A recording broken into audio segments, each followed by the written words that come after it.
करके आगे बढ़ेंगे, जिसमें कहा गुरुदेव ने, नया प्रभात बीती रात, देखा देखने में बदला। अब किससे बदला लेगा? भाव बदला, कार्य बदले, बदले का भाव बदला, बद बोल बद प्रतिज्ञा का भाव बदला। क्या कहे और कैसे प्रतिज्ञा करें जब कहना नहीं होना है? प्रतिज्ञा क्या, अब प्रतीक्षा भी न रही। संत की वाणी अमर है। वह कहता है, आंखों में तो देखा, किंतु मेरी आंखों से न देखा तो अपूर्ण भाव पूर्ण कैसे हो? गुण भगवान में देखा, संत में देखा, किंतु जब तक ग्रहण न हुआ तो अपूर्ण ही रहा। तथागत गुणातीत अनेक, किंतु गुण अवगुण का भाव शांत नहीं हो पाता जब तक संत की दृष्टि से न देखा जाए। दृष्टि पूर्व अवस्था में भी थी और अब भी है, किंतु संत की दृष्टि न थी। न संत की, न अनंत की, न अंत की दृष्टि थी केवल काम की, आराम की, लोभ की, क्षोभ की, मोह की, विमोह की, मद की, प्रमाद की, विषाद की, विवाद की, शंका की, प्रशंसा की, भेद की, विभेद की। और यही भाव लिया गया था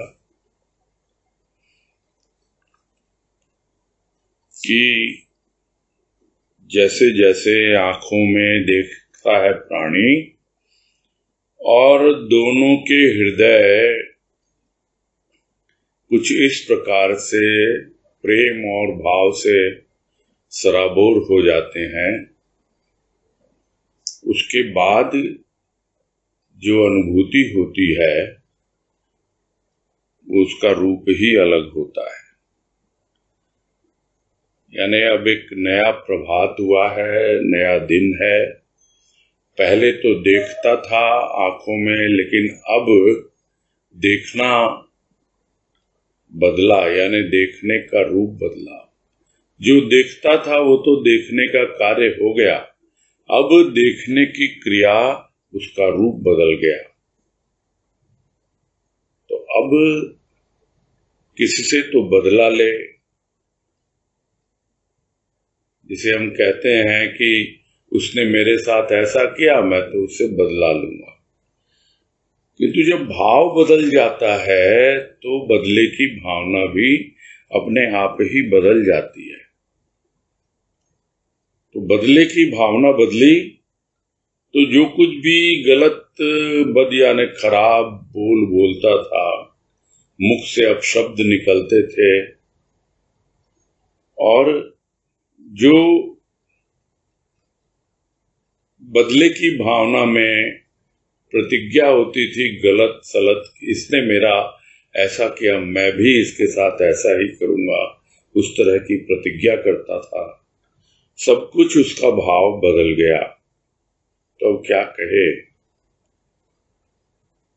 और कैसे प्रतिज्ञा करे? यानी प्रतिज्ञा की बात ही नहीं सोचता। यहां पर कहना नहीं है, यहां पर तो होना है। अब प्रतिज्ञा तो क्या, प्रतीक्षा की बात भी नहीं रही। यानी पहले अपने आप से प्रतिज्ञा की थी कि हाँ, मैं प्रभु से अवश्य मिलूंगा, मैं उसकी आंखों में देखूंगा।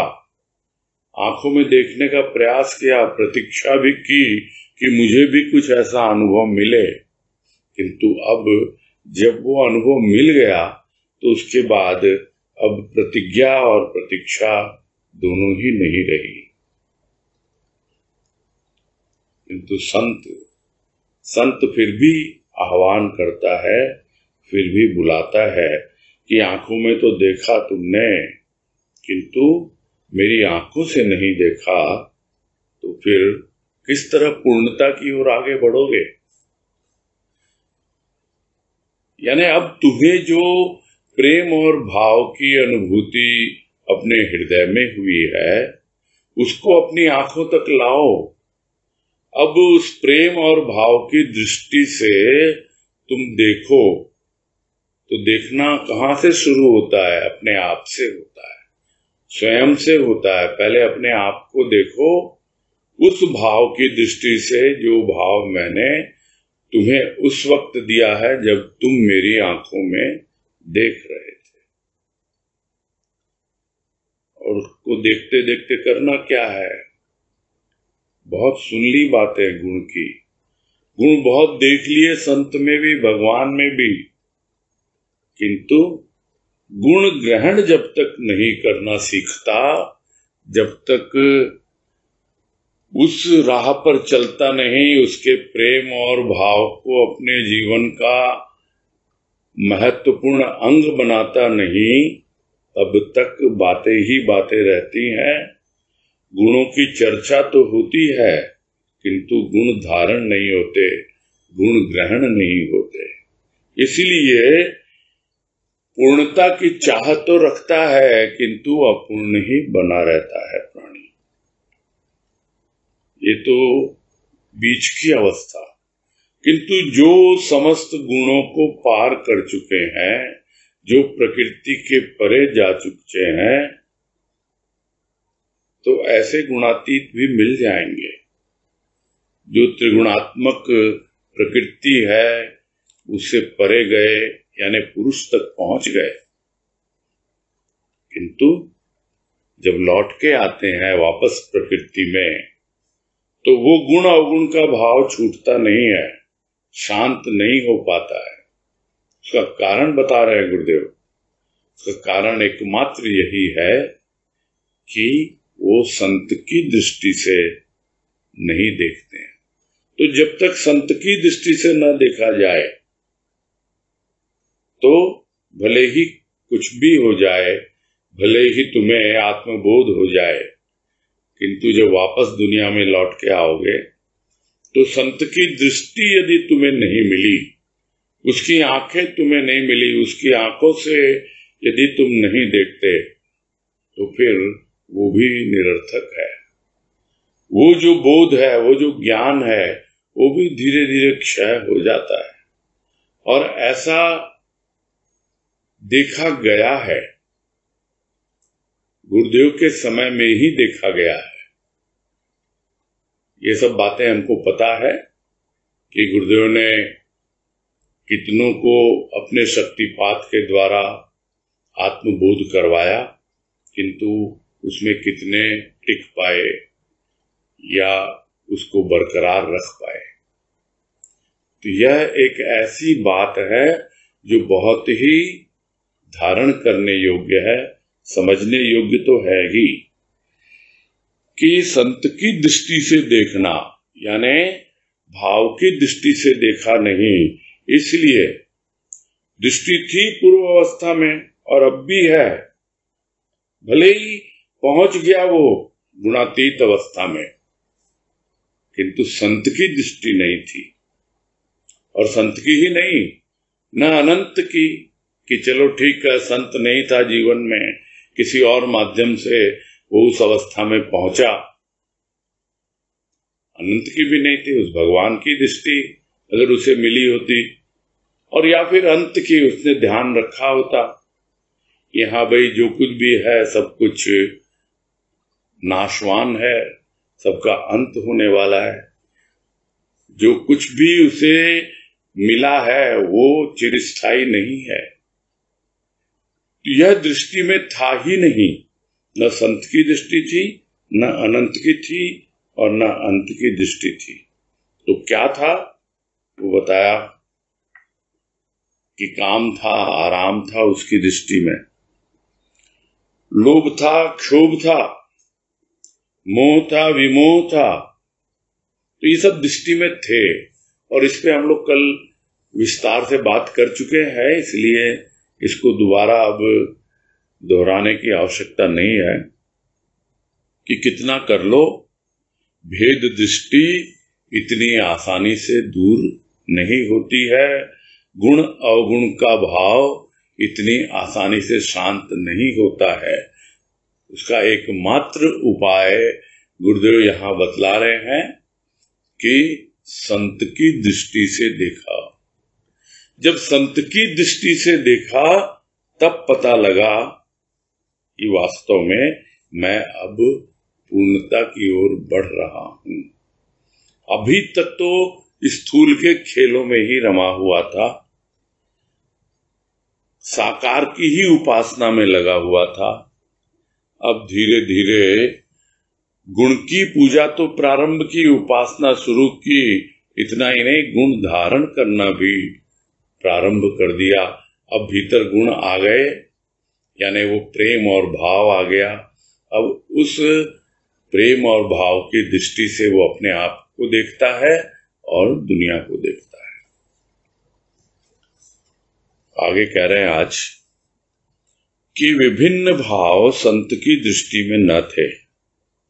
विभिन्नता रहती है जब तक संत की दृष्टि से न देखा जाए। अभिन्न के लिए विभिन्न तो मन खिन्न हो जाएगा और संत दृष्टि का फिर प्रश्न ही कहाँ रहा चिर संचित संस्कारों का समूह जो अनेक जन्मों के पश्चात भी हृदय की जलन शांत न कर सका। क्योंकि भेद दृष्टि जब तक होती है तब तक भिन्नता बनी रहती है, क्योंकि प्राणी अपने आप से भिन्न समझता है बाकी सबको। और यह एक बाबा की वाणी भी है कि भिन्नता किस प्रकार दूर हो, तो उसका यही बताया बाबा ने कि जब तक भेद दृष्टि दूर नहीं होती है, शुद्ध नहीं होती है, भेद का रहस्य मालूम नहीं होता, यानी सारे भेद खुल नहीं जाते, और खुलने के पश्चात भी आप संत की दृष्टि से यदि नहीं देखोगे तब तक समझ नहीं पाओगे। तो संत की दृष्टि में नहीं है भिन्नता। विभिन्न प्रकार के भाव संत की दृष्टि में नहीं है, उसका तो एक ही भाव है और वो है आत्म भाव। और उस आत्म भाव से प्रेरित होकर संत प्रत्येक भाव को आगे बढ़ाते हैं। और इसलिए विभिन्न भाव, जिसको हम कहते हैं ये तो कुछ नया भाव है, ये कुछ अलग, नया कुछ भी नहीं है। नया अगर कुछ लगता है तो वो है अभिव्यक्ति। अनुभव तो जो मिलने थे वो मिल चुके। संत की दृष्टि में वो सारे अनुभव समाये हुए होते हैं, और जब हम देखते हैं उस संत की दृष्टि से तब हमें पता लगता है कि विभिन्न भाव संत की दृष्टि में न थे। और यदि विभिन्नता रहती है, इसका मतलब संत की दृष्टि से हम देख ही नहीं रहे हैं। विभिन्नता रहती है जब तक संत की दृष्टि से न देखा जाए। तो जब तक संत की दृष्टि से नहीं देखा जाए तभी तक विभिन्नता रहती है। और यही समझा रहे हैं कि वो भिन्नता ही भिन्न भिन्नाती रहती है, और उस भिन्न भिन्नाहट को सुन करके मन हमेशा खिन्न बना रहता है। अरे हमारे जीवन में तो वो अभिन्न आ गया, यानी उससे अलग कुछ है ही नहीं। पूरी की पूरी सृष्टि उसी में समाई हुई है, उससे भिन्न है ही नहीं कुछ, क्योंकि वो पूर्ण है। और वो पूर्ण जो है वही सब में विराजमान भी है। पूर्ण होते हुए भी वो सब में है। तो जिसको यह बोध हो जाता है, यह समझ में आ जाता है कि वो तो अभिन्न है। अभिन्न मतलब उसके कोई अलग अलग रूप नहीं है, उसका तो एक ही रूप है, और वही रूप मेरा रूप है, वही रूप तुम्हारा रूप है। यानी वो रूप, उसमें भिन्नता नहीं है। भिन्नता बाहर के रूप में है, स्थूल के रूप में है। भिन्नता सूक्ष्म के रूप में है कि इसका मन बुद्धि ऐसा है, मेरा मन बुद्धि ऐसा है। वो सूक्ष्म का रूप, उसमें भी भिन्नता है, किंतु स्वरूप में कोई भिन्नता नहीं है। स्वयं का जो रूप है वो सबका एक है, वह अभिन्न है। तो वह जो अभिन्न है, वो संत, वो अगर विभिन्नता की बात करेगा, और यदि हमारे भीतर बातें करते करते कि हम कर तो रहे हैं संत की, भाव योगी संत की बातें, और फिर भी हम अलग अलग दृष्टि से अलग अलग लोगों को देखते हैं, अपने आप को ही हम भिन्न भिन्न भावों से देखते हैं, तो स्वाभाविक है मन खिन्न हो ही जाएगा। और जब मन खिन्न हो जाएगा तब समझ में आ जाएगा कि नहीं, ये संत दृष्टि नहीं हो सकती है। तो संत दृष्टि का फिर प्रश्न रहा ही कहां, यानी वो संत दृष्टि नहीं है। समझ में आ जाना चाहिए हमको कि यदि हमारी दृष्टि में भिन्नता है, इसका मतलब अभी पूरी तरह से हम संत की आंखों से नहीं देख रहे हैं। तो प्रश्न कहां रहा? प्रश्न तो नहीं रहा, किंतु कुछ तो रहा ना, जो रोक रहा है हमें वो करने से। वो क्या है? वो है चिर संचित संस्कारों का समूह।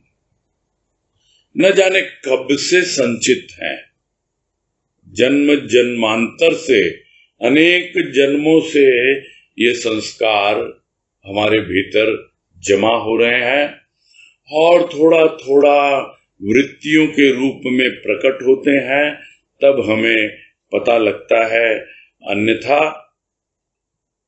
जब संत की आंखों में देखते देखते कुछ ऐसा अनुभव मिल जाए कि ये एक ऐसा लय है, वो लय जो लय कर देती है उन वृत्तियों को जो सुख दुख में व्याकुल हो जाती थी।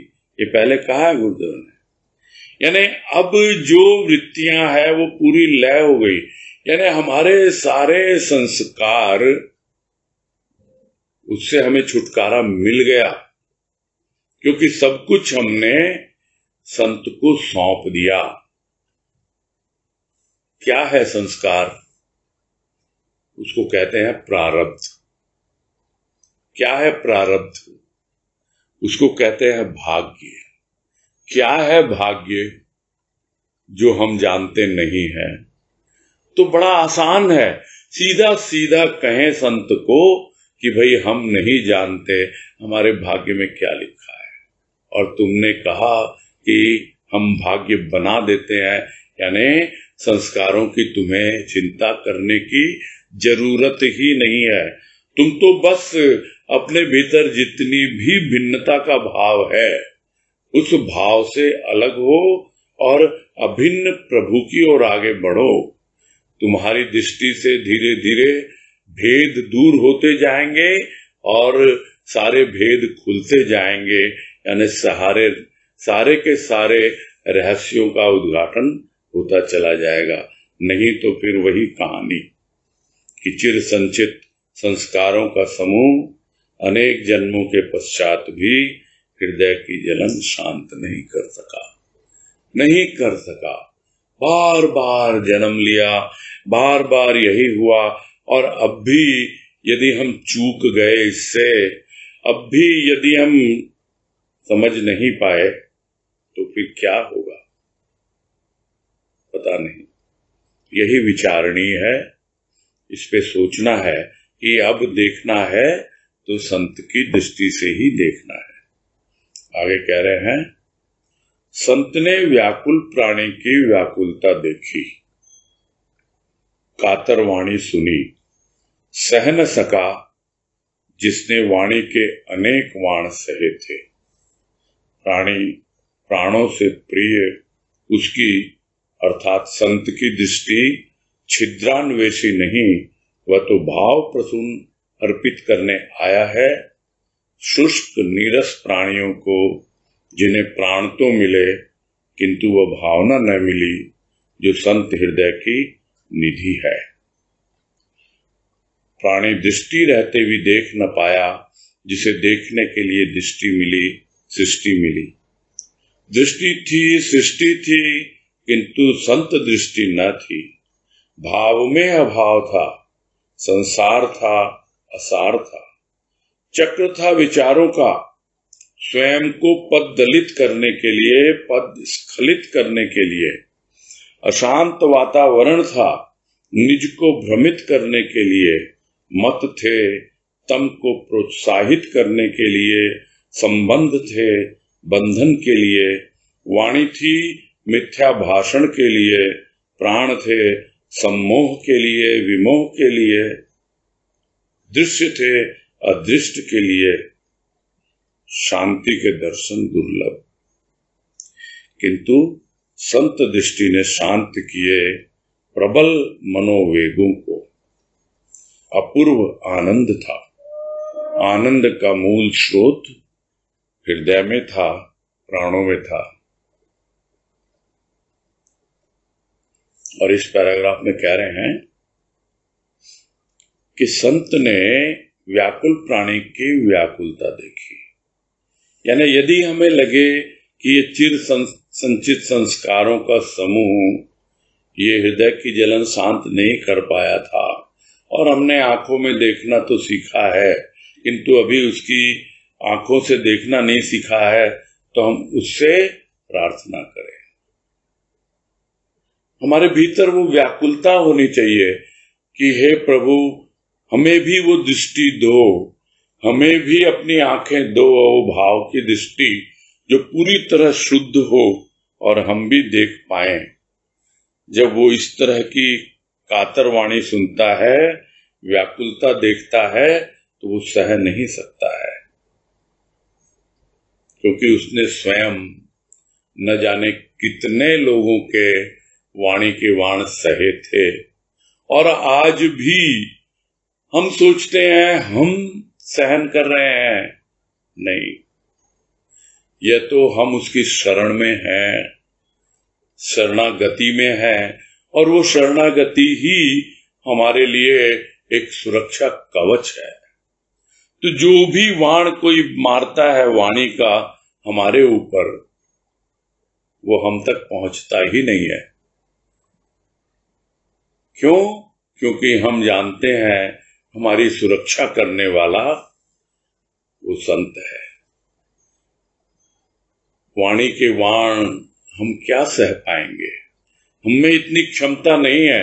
हम तो इतना जानते हैं कि प्रभु, हम तुम्हारी शरण में हैं, तुमने इतने वाणी के वाण सहे हैं, तुम जानते हो कि क्या लोगों की बात करने का तरीका है, किस तरीके से एक छोटी से छोटी बात हमें चुभ जाती है। हमारा हृदय बड़ा कोमल है, तुम तो जानते ही हो। हमें बचाओ इस वाणी के वाण से। तो यह जो व्याकुलता देखता है संत, यह जो कातर भाव से उसे पुकारता है प्राणी, प्रार्थना करता है, तो वो सह नहीं पाता है उसे। प्राणी प्राणों से प्रिय। प्रत्येक प्राणी मात्र उस संत को प्राणों से भी प्रिय है, क्योंकि उसकी दृष्टि में कोई छिद्रान्वेषण नहीं है। छिद्रान्वेषण क्या है? जिसको बोलते हैं खोजता रहता है खोट, बुराई। एक एक जन्म में खोजता रहता है, इसमें क्या बुराई, उसमें क्या बुराई, जो एक साधारण प्राणी का क्या कहें नेचर होता है, उसकी प्रकृति होती है। किंतु संत की दृष्टि में वो चीज नहीं है। वह तो भाव प्रसून करने आया है। किसको प्रसून करने, अर्पित करने आया? इन शुष्क नीरस प्राणियों को। ये जो नीरस जीवन जी रहे हैं ये प्राणी, उनको वो भाव के पुष्प अर्पित करने के लिए आया है। जो समझ नहीं पाते कि प्राण तो उनको मिले, किंतु वो भावना अभी तक नहीं मिली जो संत अपने हृदय में बसा के रखता है, जो उसका खजाना है, जो उसकी निधि है, जो उसे भी विरासत में मिली है। बाबा से विरासत में मिली गुरुदेव को वो निधि, वो भाव की निधि, वो ज्ञान की निधि, वो उसके भीतर है। हर एक प्रकार के भाव विचार संत के हृदय में कुछ इस तरह रहते हैं कि वो प्राणी मात्र को वो भाव के पुष्प भेंट करना चाहता है, किंतु कितने हैं उसके ग्राहक, उसको लेने वाले, क्योंकि उसके पास वो दृष्टि नहीं है। प्राणी देख नहीं पाता है, दृष्टि रहते भी देख नहीं पाता, उस संत को समझ नहीं पाता कि वो मुझे क्या देना चाहता है और मैं इससे क्या लेना चाहता हूं। तो देखें कुछ ऐसी दृष्टि से देखें जो निस्वार्थ हो, कुछ ऐसी दृष्टि से देखें कि यह संत को समझ में आए कि हाँ भाई, हमें भी तुम्हारी दृष्टि चाहिए, क्योंकि हमें दृष्टि तो मिली है, सृष्टि भी मिली है, किंतु संत की दृष्टि नहीं मिली है। तो जब तक संत की दृष्टि नहीं मिलती है तब तक अभाव बना रहता है। पहले वस्तुओं का अभाव, धन जन का अभाव यानी स्थूल का अभाव, उसके बाद सूक्ष्म का अभाव, मन में ये नहीं, बुद्धि में वो नहीं, तो वास्तव में सबका सार क्या है?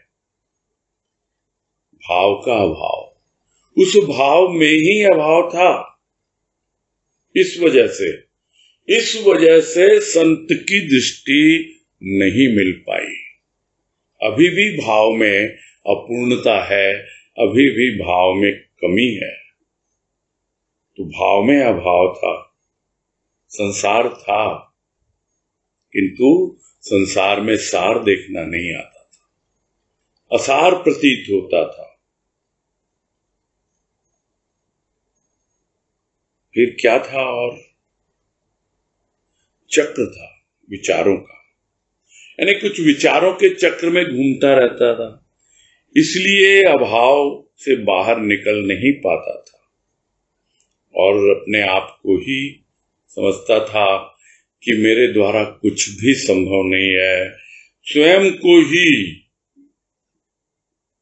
पददलित करना यानी पांव से रौंदना, अपने ही आप को, जैसे हम क्या किसी को तुच्छ समझते हैं, निकृष्ट समझते हैं, तो उसको पांव से रौंद देते हैं। तो अपने ही भावों को, विचारों को इतना नीचा समझ के वो पांव से रौंदता चला आ रहा था। लेकिन उससे हुआ क्या? क्या पद दलित करने से बात बन गई? नहीं। जहां तक पहुंचा था, जिस पद तक पहुंचा था, जिस धरातल तक पहुंचा था, उससे भी स्खलित हो गया, यानी नीचे गिर गया।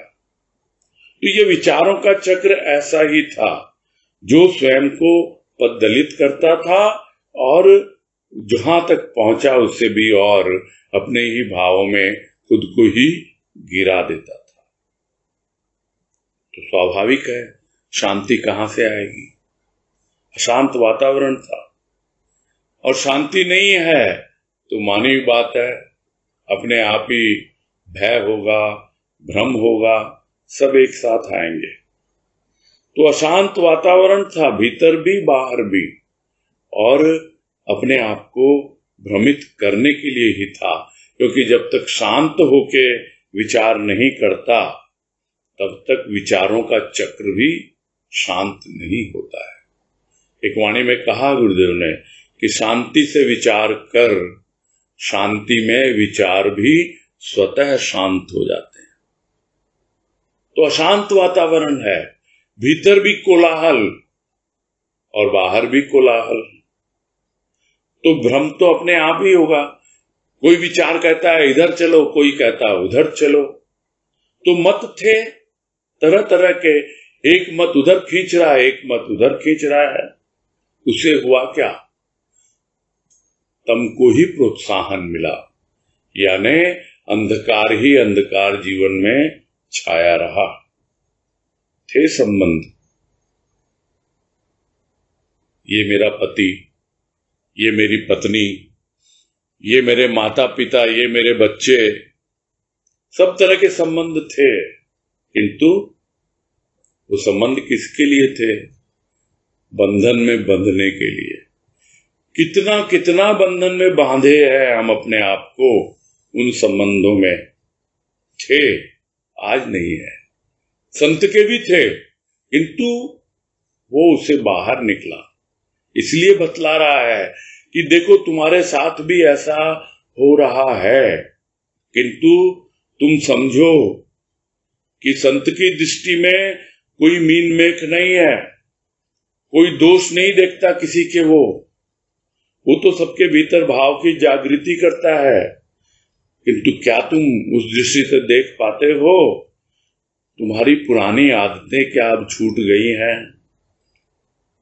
और वही फिर से दोहरा के समझा रहे हैं कि संबंध तो थे, बंधन के लिए थे, और आज भी तुम वैसे ही बंधे हुए हो, उन्हीं संबंधों में बंधे हुए हो, प्रभु के प्रेम में नहीं बंधे हुए हो।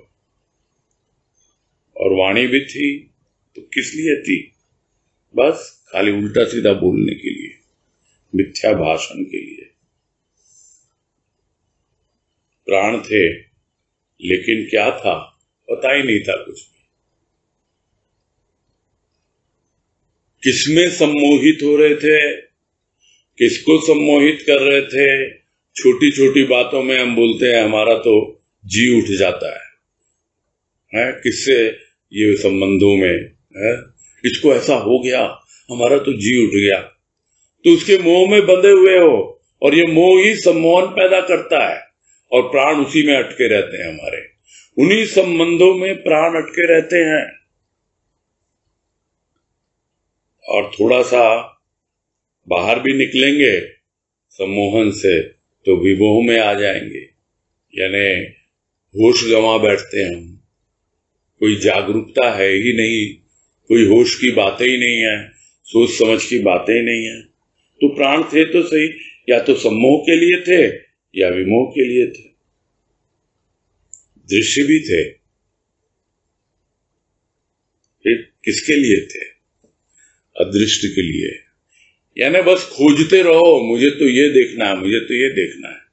अरे बाहर भी है, भीतर भी है, समझ ही नहीं आ रहा, तुम्हारी दृष्टि में आ ही नहीं रही है बातें, तुमको अभी देखना ही नहीं आया है। दिखलाने वाला दिखला रहा है, न जाने क्या क्या दृश्य है जहां नहीं देखना चाहिए। अदृष्ट जो होना चाहिए, जो तुम्हारी आंखों के से दूर हो जाना चाहिए, तुम बस उन्हीं दृश्यों में लगे रहते हो। तो गुरुदेव किस किस तरीके से समझाएंगे कि क्या तुम्हारी दृष्टि है, और उस दृष्टि में तुम क्या देखते हो, और उन्हीं दृष्टि के अनुसार तुम्हारी सृष्टि बनी रहती है। तो ऐसे में शांति के दर्शन तो दुर्लभ होंगे ही होंगे। हाँ, जैसे ही संत की दृष्टि पड़ी, संत की दृष्टि मिली, तो जितने भी मन में उछाले मार रहे थे ये विचार, इतने वेग से थे, तो सारे के सारे मनोवेगों को जो इतने प्रबल लगते थे, उसको शांत किया। बड़ा मुश्किल होता है ये मन, जो मनोवेग, जो लहरें उठती हैं सागर में ऊंची ऊंची, उसकी तरह प्रबल मनोवेग होते हैं, उनको संभालना बड़ा मुश्किल हो जाता है। पता तो लगता है प्राणी को कि वो कितनी कृपा कर रहा है, अपनी आंखों में देखना सिखलाया, अपना प्रेम और भाव हमारे भीतर पहुंचाया और अब कह रहा है मेरी आंखों से देख। लेकिन तुम्हारे तो ये जो मनोवेग है यही नहीं कंट्रोल में आ रहे। कृपा कितनी है महान उसकी, फिर भी प्रार्थना तो करनी है ना, पूछना है उससे क्या करूं मैं, क्या नहीं करूं। भजन की पंक्तियां याद आ रही हैं, तेरी कृपा के समंदर को समाऊं कैसे, लहरों में खेलते इस मन से निभाऊं कैसे। ये तो लहरों में खेलना ही इसको अच्छा लगता है, और खेलता है तो पता नहीं कैसी कैसी लहरें उठ के आती हैं, कितने प्रबल वेग से आती हैं और संभाल नहीं पाता हूं। कैसे निभाऊं मैं इस मन से। कृपा तो तू खूब कर रहा है, मैं समाना चाहता हूं उस कृपा के समंदर को अपने अंदर, और जो आंखें तुम मुझे देना चाहते हो, जिस दृष्टि से मैं देखूं वो दृष्टि देना चाहते हो, अब मिल रही है तुम्हारी दृष्टि। अब ये प्रबल मनोवेग शांत हो रहे हैं, समझ में आ रहा है। तब जो अवस्था बनती है वो अपूर्व आनंद की अवस्था है, और वो आनंद कहीं और से नहीं आया, वो भीतर से था। उसका मूल स्रोत प्राणों में था, उसका मूल स्रोत हृदय में था। तो अभी हमें जहां भी अनुभव में आए, हृदय में अनुभव में आ रहा है, तो वहीं उसका मूल स्रोत है। धीरे धीरे जब वो प्राणों तक पहुंचेगा तब हम अच्छे से समझ पाएंगे कि उसका मूल स्रोत अब प्राणों में पहुंच गया। प्रारंभ हुआ सूक्ष्म से, अनुभव से, कि भीतर अनुभव होने लगा उन आंखों में देखते देखते। अब सूक्ष्म से सूक्ष्मतर अवस्था बनी कि अब हृदय में उसका स्रोत अनुभव में आ रहा है, उस प्रेम का, उस भाव का। और जब धीरे धीरे सूक्ष्मतम अवस्था बन जाएगी उस प्रेम और भाव की, तब लगेगा कि हाँ, कहां से यह आनंद आ रहा है। इस आनंद का स्रोत मेरे प्राणों में है, जो हृदय में, मेरे मन में, मेरी बुद्धि में, सब स्थानों पर अपने आप को प्रकट कर रहा है, मुझे अनुभव दे रहा है वो आनंद अपना। आगे कह रहे हैं, पदार्थों में आकर्षण था पूर्वावस्था में उपभोग के लिए, आज योग्य के लिए। प्रकृति की कृति विकृति सम्मुख थी, पाप पुण्य की परिभाषा सुनी ही थी, आज देखा पाप और पुण्य का रूप। पुण्य का परिवर्तन पाप का कारण था। दृष्टि रहते हुए भी मर्म न समझ पाता था कर्म अकर्म का। यूं तो 4 लाइनों का पैराग्राफ है, किंतु बातें कई इसमें गहन गुरुदेव ने रखी हैं। यह तो सबको पता है कि एक अवस्था पदार्थों के आकर्षण की होती है, कि वो पदार्थ हमें आकर्षित करते हैं। किसके लिए करते हैं? कि हम उनका भोग करें, उपभोग करें। किंतु जैसे जैसे संत की दृष्टि मिलती है, हम उन आंखों से देखना सीखते हैं, तो ऐसा नहीं है कि पदार्थों के प्रति हमारा कोई विचार ही न हो, भाव ही न हो। पहले की अवस्था में हम उस पदार्थ को भोग के लिए व्यवहार करते थे, उपभोग के लिए करते थे। यानी वो वस्तु मेरी है, मैं उसे हथिया लूं या मैंने अपने कब्जे में कर ली, मेरी हो गई वो वस्तु। यह भोग की भावना है और भोगते हुए लिप्त हो जाना है उसमें।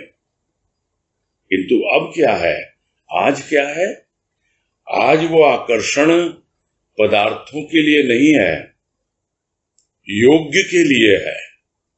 यानी कोई ऐसा व्यक्ति हो, कोई ऐसी वस्तु हो जो मुझे लगे कि ये मेरे योग्य है, मेरे लायक है, मुझे काम में आ सकती है, बस उसके प्रति ही पदार्थों का आकर्षण होता है।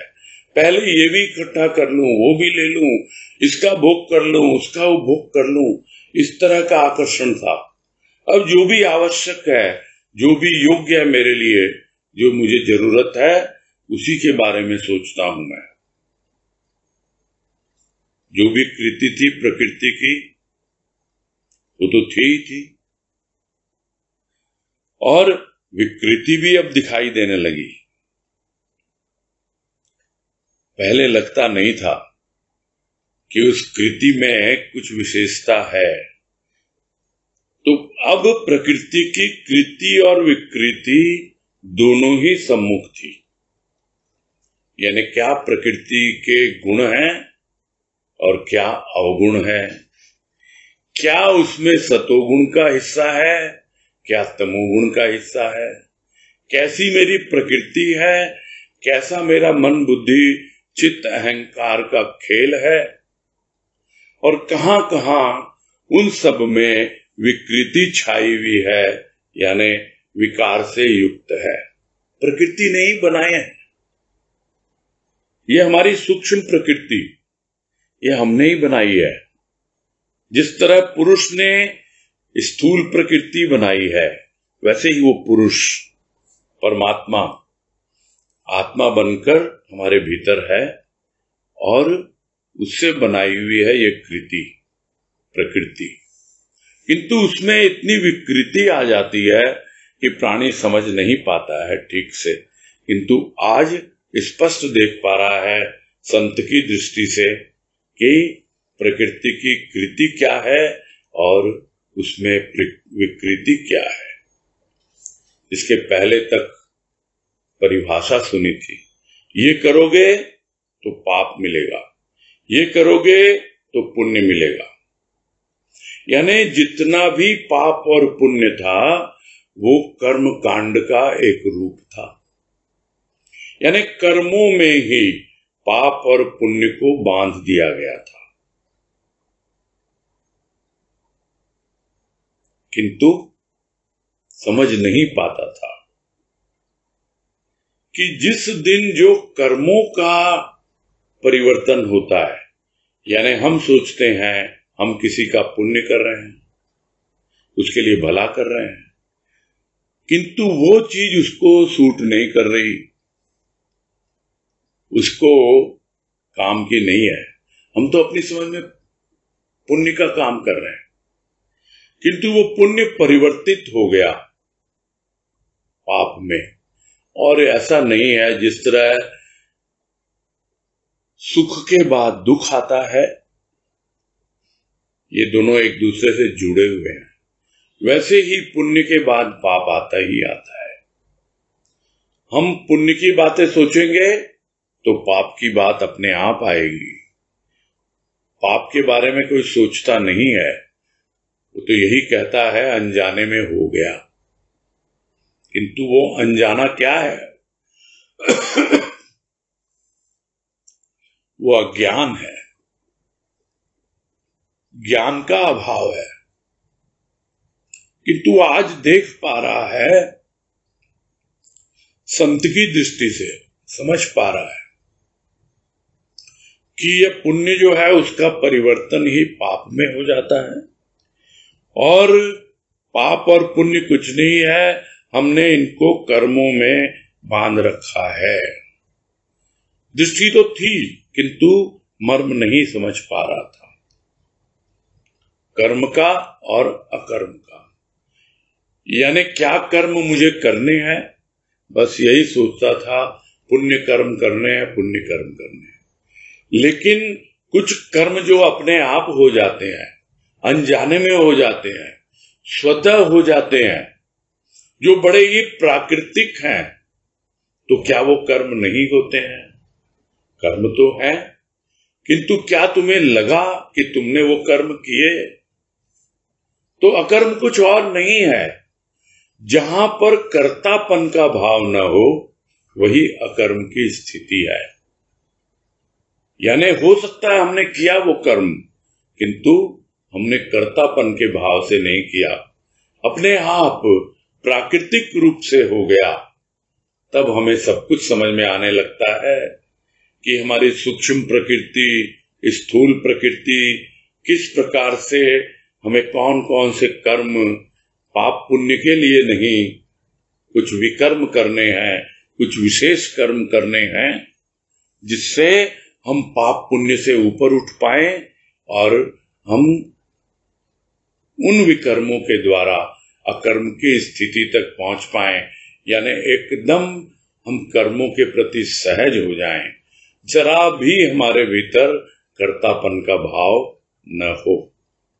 तो दृष्टि रहते हुए भी मर्म नहीं समझा था, किंतु आज गुरुदेव की कृपा से, संत की कृपा से धीरे धीरे उस मर्म को भी समझने लग गया है।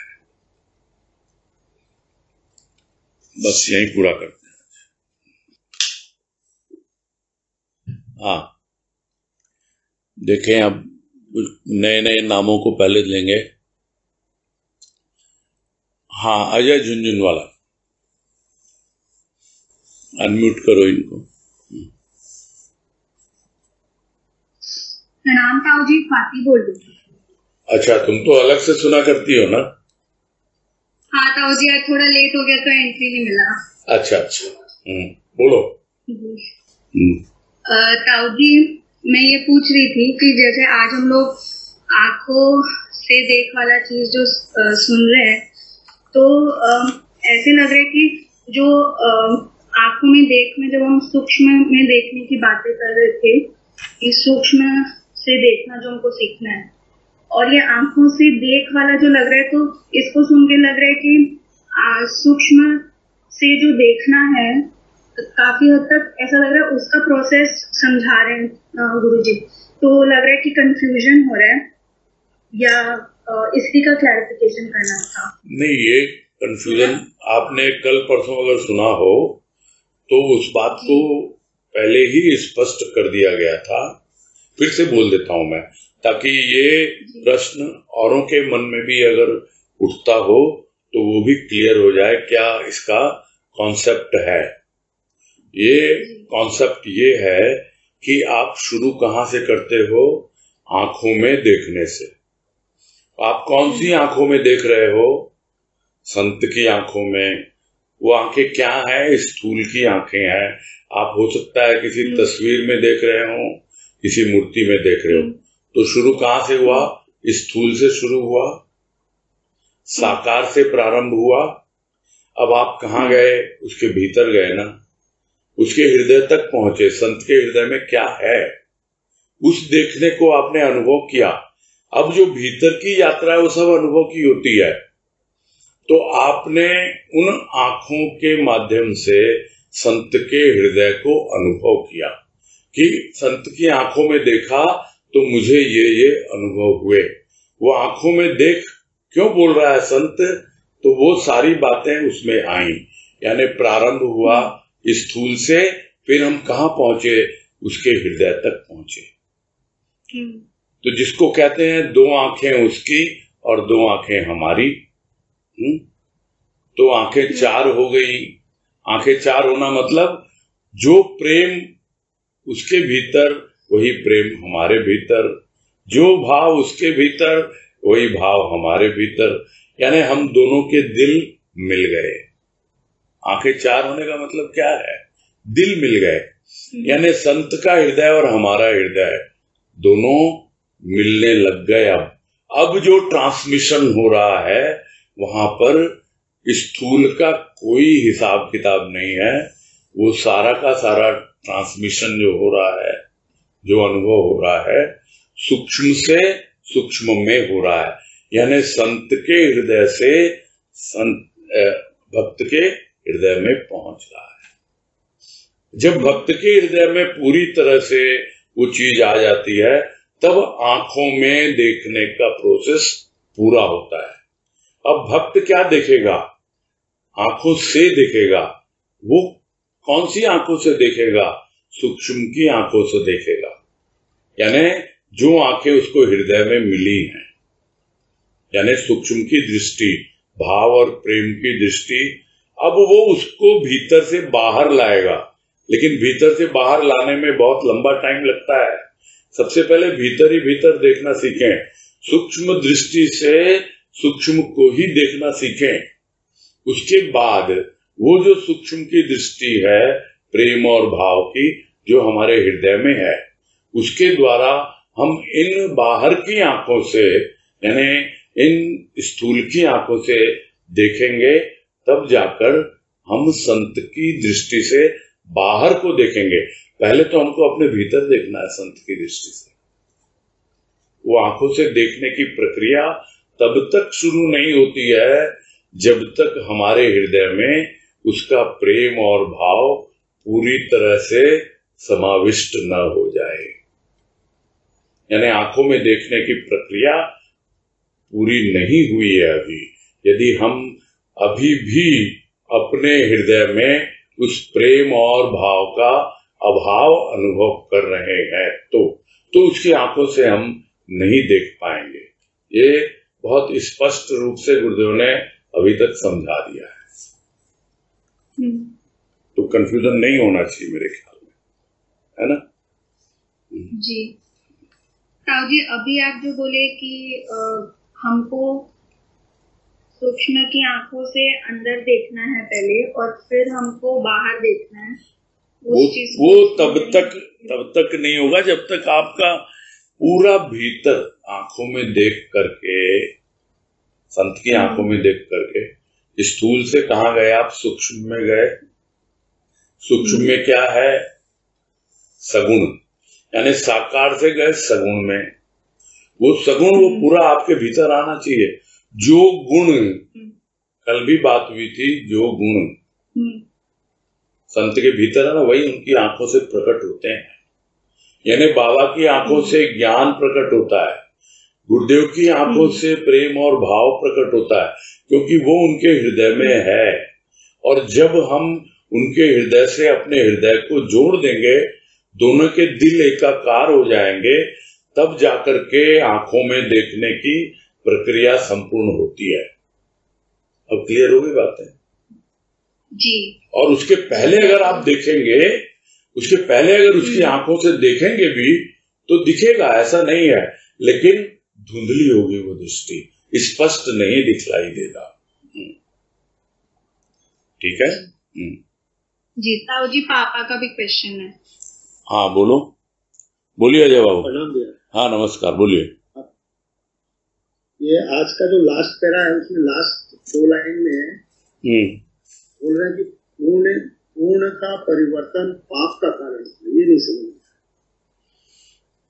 क्योंकि पुण्य पाप में परिवर्तित हो जाता है, पाप पुण्य में परिवर्तित हो जाता है। यानी बात जो थी ना कि सुख दुख कुछ भी स्थायी नहीं है, ये एक दूसरे के पूरक हैं। पूरक है यानी परिवर्तित होते रहते हैं। तो वही है, पाप और पुण्य आपस में इंटरचेंज होते रहते हैं। ये समझ में आ गया, क्योंकि अभी तक तो पाप और पुण्य की परिभाषा ही सुनी थी, अब समझ में आ गया कि पाप और पुण्य जो है वो आपस में परिवर्तित होते रहते हैं। पुण्य का परिवर्तन पाप का कारण था और पाप का परिवर्तन पुण्य का कारण था। ये लाइन मैं जोड़ देता हूँ। यहाँ भाव यही है कि पाप और पुण्य आपस में बदलते रहते हैं। यानी जो स्थान खाली होता है, जिस तरह दिन और रात दोनों एक दूसरे को पूरा करते रहते हैं, सुख और दुख एक दूसरे को पूरा करते रहते हैं, पाप और पुण्य एक दूसरे को पूरा करते रहते हैं। हमको उनसे ऊपर उठना है। यदि हम उसी में रहेंगे तो पाप और पुण्य को किसमें बांध दिया? कर्मों में बांध दिया, कर्म कांड में बांध दिया। इसका मतलब आपने मर्म समझा ही नहीं कर्म अकर्म का। तो मर्म समझ में आ गया, कर्म अकर्म का दृष्टि थी, लेकिन फिर भी समझ नहीं पाता था उसका। यही क्या समझा रहे हैं यहाँ पर। ठीक है, हाँ हाँ, हरिओम हरिओम। नेक्स्ट कृष्णा झुंझुनवाला।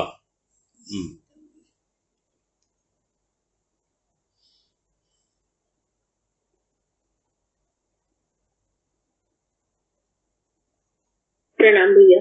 हाँ नमस्कार, बोलो संगीता। भैया ये लास्ट वाले पैराग्राफ से ही पूछना था, और उसके जस्ट ऊपर में जो प्रबल मनोवेगों बताए ना, वो थोड़ा सा समझ में नहीं आया। और लास्ट वाले पैराग्राफ में है प्रकृति की कृति विकृति सम्मुक्ति, ये लाइन आपने बताया गुण अवगुण के लिए, लेकिन फिर भी थोड़ा सा समझना। भाई कृति विकृति कृति तो है ही ना, मन बुद्धि चित्त अहंकार सब है, वो तो कृति है प्रकृति की। अब उसमें कहाँ कहाँ विकृति है, यानी विकार युक्त है मन बुद्धि चित्त अहंकार, वो अब स्पष्ट दिखाई दे रहा है, वो सामने है उसके, है ना, ये बता रहे हैं। और क्या पूछा है उसके पहले? उसके पहले भैया ये ऊपर वाले पैराग्राफ में लास्ट में ना, किंतु संत दृष्टि ने शांत किए प्रबल मनोवेगों को, तो ये मनोवेगों का कुछ अब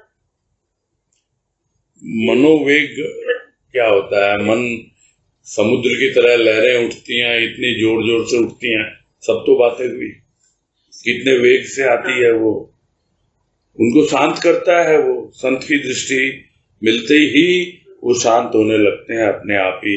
जितने मनोवेग हैं, जो मन जो उछाले मारता रहता है, इतना उल्टा सीधा सोचता रहता है, बिल्कुल कंट्रोल में नहीं आता है, तो मनोवेग है क्या? विचारों के कारण ही है। मन में आवेग आता है, उछलता है मन, तो कोई ना कोई विचारों के कारण ना। तो वो जो चीजें हैं वो पहले भी विचारों का बताया है गुरुदेव ने कि क्या होती है, विचारों के द्वारा क्या अवस्था होती है ना। तो मनोवेग का मतलब ही यही होता है कि प्रबल यानी बहुत स्ट्रांग है मन, उसमें वेग है। वो वेग कौन दे रहा है मन को? वो विचार दे रहे हैं। तो विचार जब कंट्रोल में नहीं आते हैं तो एकदम से मन उछाले मारने लगता है।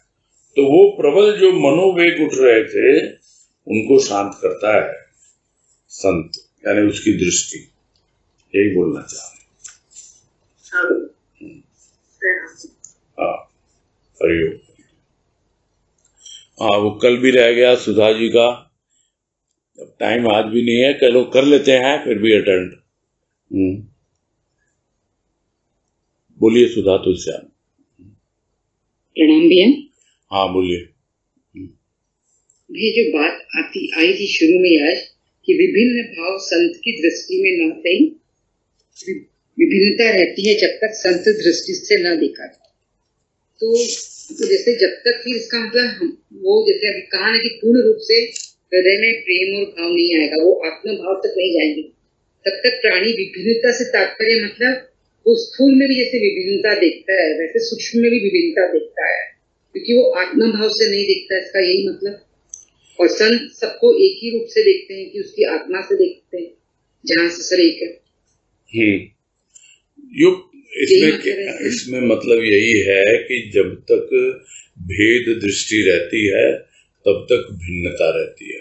मैंने इसीलिए बाबा वाणी का एक रेफरेंस भी दिया है ना, वो आप पढ़ लेना उस वाणी को कि भिन्नता का कारण, उसका शीर्षक है यही कि भिन्नता का कारण क्या है।